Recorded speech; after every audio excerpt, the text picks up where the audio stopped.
ನಮಸ್ಕಾರ ವೀಕ್ಷಕರೇ, ನಮ್ಮ ಚಾನೆಲ್ಗೆ ಸ್ವಾಗತ. ನನ್ನ ಹೆಸರು ವರುಣ್. ನಾನೀಗ ತಾನೇ ಪಿಯುಸಿ ಮುಗಿಸಿ ಮೊದಲನೇ ವರ್ಷದ ಡಿಗ್ರಿ ಮಾಡುತ್ತಿದ್ದೇನೆ. ನಾನೀಗ ಇರೋದು ನನ್ನ ಚಿಕ್ಕಮ್ಮನ ಮನೆಯಲ್ಲಿ.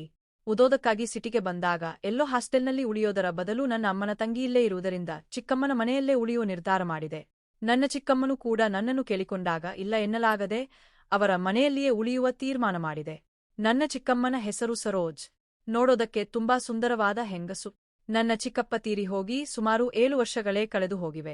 ಅವಳಿಗೆ ಒಬ್ಬಳೇ ಮಗಳಿದ್ದಾಳೆ. ಅವಳ ಹೆಸರು ಸುರೇಖಾ ಅಂತ. ಅವಳಿಗೆ ಈಗ ತಾನೇ 9 ವರ್ಷ ತುಂಬಿ 10ನೇ ವರ್ಷಕ್ಕೆ ಕಾಲಿಟ್ಟಿದ್ದಾಳೆ. ಎಳೆಯ ವಯಸ್ಸಿನ ತರುಣಿ ಮತ್ತು ಒಂದು ಮಗುವಿನ ತಾಯಿಯಾದರೂ ನನ್ನ ಚಿಕ್ಕಿ ನೋಡೋದಕ್ಕೆ ತುಂಬಾ ಸುಂದರವಾಗಿದ್ದರು.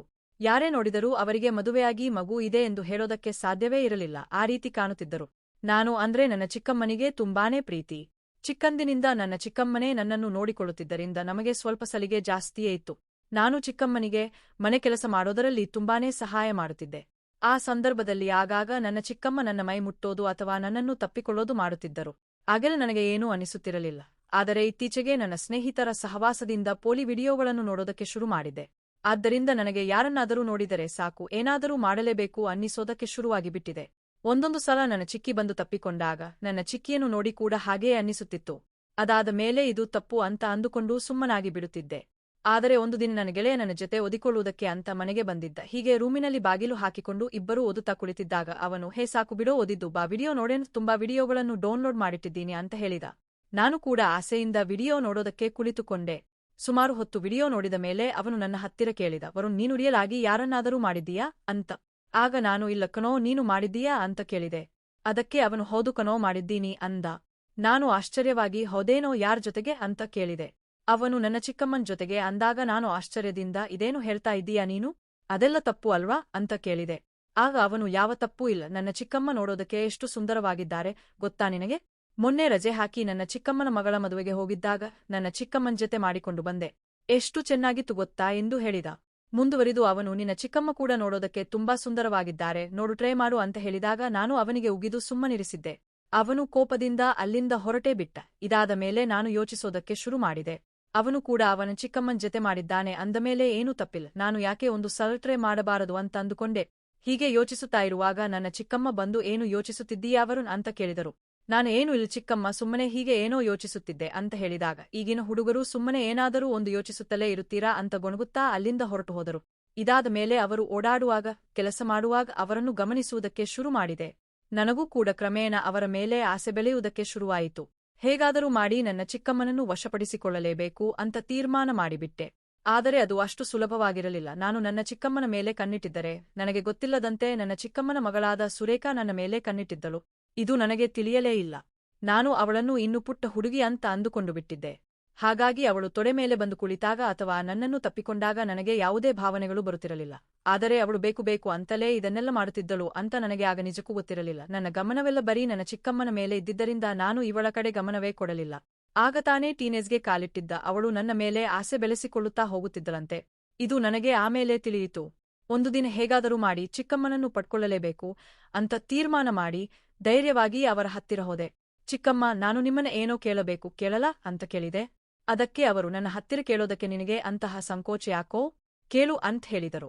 ನೀವು ಕೋಪ ಮಾಡಿಕೊಳ್ಳಬಾರದು ಅಂದಾಗ, ಹಾಗೇನೂ ಇಲ್ಲ, ಕೇಳು ಎಂದರು.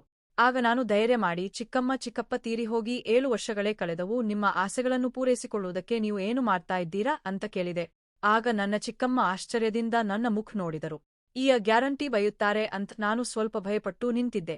ಆದರೆ ನನ್ನ ಚಿಕ್ಕಮ್ಮ ನಗುತ್ತಾ, ತುಂಬಾ ದೊಡ್ಡವನಾಗಿ ಬಿಟ್ಟಿದ್ದೀಯಾ ಕಣೋ, ನೀನು ಇನ್ನೂ ಚಿಕ್ಕವನು ಅಂತ ಅಂದುಕೊಂಡಿದ್ದೆ.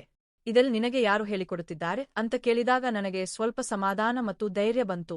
ಇದನ್ನೆಲ್ಲ ಯಾರೂ ಹೇಳಿಕೊಡಬೇಕಾಗಿಲ್ಲ ಚಿಕ್ಕಮ್ಮ, ವಯಸ್ಸಿಗೆ ತಾನಾಗಿಯೇ ತಿಳಿಯುತ್ತದೆ. ಈಗ ನೀವು ಹೇಳಿ ಏನು ಮಾಡುತ್ತಿದ್ದೀರಾ ಎಂದು ಕೇಳಿದೆ. ಅದಕ್ಕೆ ಅವರು, ಏನು ಮಾಡಲಿ, ಮನೆಯಲ್ಲಿರುವಂತಹ ತರಕಾರಿಗಳನ್ನೇ ಉಪಯೋಗಿಸಿಕೊಳ್ಳುತ್ತಿದ್ದೇನೆ ಅಷ್ಟೇ ಅಂತ ಹೇಳಿದರು.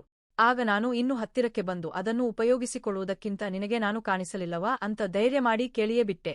ಆಗ ಅವರು ನನ್ನನ್ನು ನೋಡಿ, ನೀನಿನ್ನು ಚಿಕ್ಕವನು ಅಂತ ಅಂದುಕೊಂಡಿದ್ದೆ, ನೀನು ತುಂಬಾ ದೊಡ್ಡವನಾಗಿ ಬಿಟ್ಟಿದ್ದೀಯಾ ಅಂತ ಇವತ್ತೇ ಗೊತ್ತಾಗಿದ್ದು. ಸರಿ, ಒಂದು ಕೆಲಸ ಮಾಡು, ರಾತ್ರಿ ನನ್ನ ರೂಮಿಗೆ ಬಂದು ಬಿಡು ಅಂತ ಹೇಳಿದರು. ನನಗಂತೂ ಆಶ್ಚರ್ಯವೋ ಆಶ್ಚರ್ಯ. ಇಷ್ಟು ಬೇಗ ಒಪ್ಪಿಕೊಂಡರಲ್ಲ ಅಂತ ಖುಷಿ ಕೂಡ ಆಯಿತು. ಎಷ್ಟು ಬೇಗ ರಾತ್ರಿ ಆಗುತ್ತದೋ ಅಂತ ಕಾಯುತ್ತಾ ರೂಮಿನಲ್ಲಿ ಓಡಾಡುತ್ತಿದ್ದಾಗ ಸಡನ್ ಆಗಿ ಚಿಕ್ಕಮ್ಮನ ಮಗಳು ಸುರೇಖಾ ರೂಮಿನ ಒಳಗೆ ಬಂದಳು. ಅನ್ನ, ಏನು ಮಾಡುತ್ತಿದ್ದೀಯಾ ಅಂತ ಕೇಳಿದಳು. ಏನೂ ಇಲ್ಲ, ಬಾ ಕುಳಿತುಕೋ ಎಂದು ಪಕ್ಕದಲ್ಲಿ ಕುಳ್ಳಿರಿಸಿಕೊಂಡೆ. ಆಗ ಅವಳು ಬಂದು ಸೀದಾ ನನ್ನ ತೊಡೆಯ ಮೇಲೆ ಕುಳಿತುಕೊಂಡಳು. ಅನ್ನ, ನಾನು ನಿನಗೆ ಏನೋ ಒಂದು ಕೇಳಲಾ ಎಂದಳು.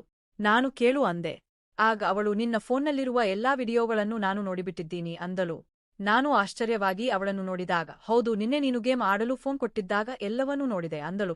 ನನಗೆ ಏನು ಹೇಳಬೇಕೆಂದು ತೋಚದೆ, ಸರಿ ಬಿಡು, ಯಾರಿಗೂ ಹೇಳಬೇಡೆ ಎಂದೆ. ಆಗ ಅವಳು, ಸರಿ, ಹೇಳುವುದಿಲ್ಲ, ಆದರೆ ಎಂದಳು.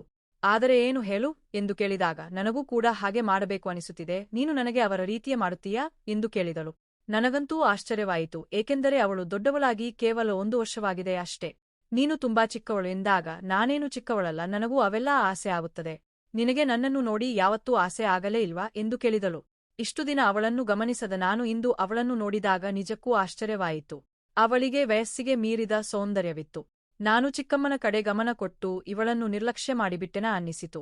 ಅವಳು ಹತ್ತಿರ ಬಂದು ಕಿವಿಯಲ್ಲಿ, ಇವತ್ತು ರಾತ್ರಿ ನಾನು ನಿನಗಾಗಿ ಕಾಯುತ್ತಿರುತ್ತೇನೆ, ಬರಲೇಬೇಕು ಎಂದು ಹೇಳಿ ಓಡಿ ಹೋದಳು. ಈಗ ನನಗೆ ತಲೆ ಕೆಟ್ಟಂತಾಯಿತು.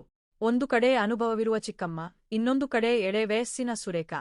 ಯಾರ ಕಡೆ ಹೋಗಲಿ ಎಂಬ ಗೊಂದಲವಿದ್ದರೂ ನಾನು ಬಿಡಲಿಲ್ಲ. ಅಂದು ರಾತ್ರಿ ಚಿಕ್ಕಮ್ಮನ ಹತ್ತಿರ ಹೋದೆ ಮತ್ತು ಮಾರನೆಯ ದಿನ ಸುರೇಖಾಳ ಹತ್ತಿರ ಹೋಗೋಣೆಂದು ನಿರ್ಧಾರ ಮಾಡಿ ಎರಡೂ ಕಡೆ ನಿಭಾಯಿಸಿಕೊಂಡು ಎಂಜಾಯ್ ಮಾಡುತ್ತಿದ್ದೆ. ಫ್ರೆಂಡ್ಸ್, ಈ ಕತೆ ನಿಮಗೆ ಇಷ್ಟವಾಗಿದ್ದರೆ ದಯವಿಟ್ಟು ಲೈಕ್ ಮಾಡಿ, ಶೇರ್ ಮಾಡಿ. ಧನ್ಯವಾದಗಳು.